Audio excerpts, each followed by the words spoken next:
gusto ko lang i-flex itong nabili ko sa TikTok, itong adjustable feather duster. So, alam ko kailangan natin ito sa bahay, pangtanggal ng aging. Yan, haba-haba siya guys. 280 cm na siya at hindi na kayo mahihirapan. Yan, adjustable po siya. Yan, nayuyupi. Yung hindi nyo maabot sa kasulok-sulukan, pwede natin i-adjust. Pwede rin siya sa mga display lang na nasa baba. Yan, i-demo ni Habi guys. Tignan nyo. Yan na guys. Iti-demo ni Habi kung paano gamitin. Yan, in-adjust muna niya sa pinakamahaba.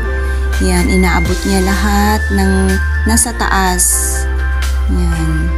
Pwede nyo siyang gamitin at hindi na kailangang tumuntong pa sa mga upuan or hagdan para maabot nyo guys yung kasulok-sulukan sa kisame. Yan, kasi pwede siyang mabanat hanggang sa dulo.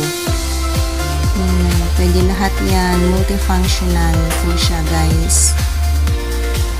Kaya baka gusto niyo rin pong mag-order sa TikTok shop ko. Yan, kahit sa mga ilaw pwede po siya. Kasi maliit lang yung ano niya, yung duster niya. Yan, malambot po siya guys.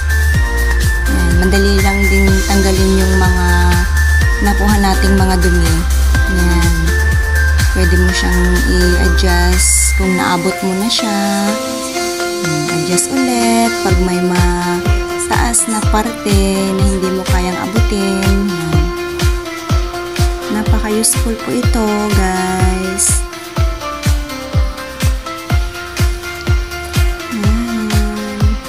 Mapapalinis ka talaga ng wala sa oras ito. Kaya maganda na nakabili kami ng ganito. Yan, pwedeng panlinis din sa mga TV, mga display. Yan, mapapadali talaga ang trabaho mo guys. Yan, pati si Habi napalinis ng wala sa oras. Yan, kaya gusto niyo mag-order guys. Oh, maganda to gamitin. Yan, try nyo na rin guys. Bye!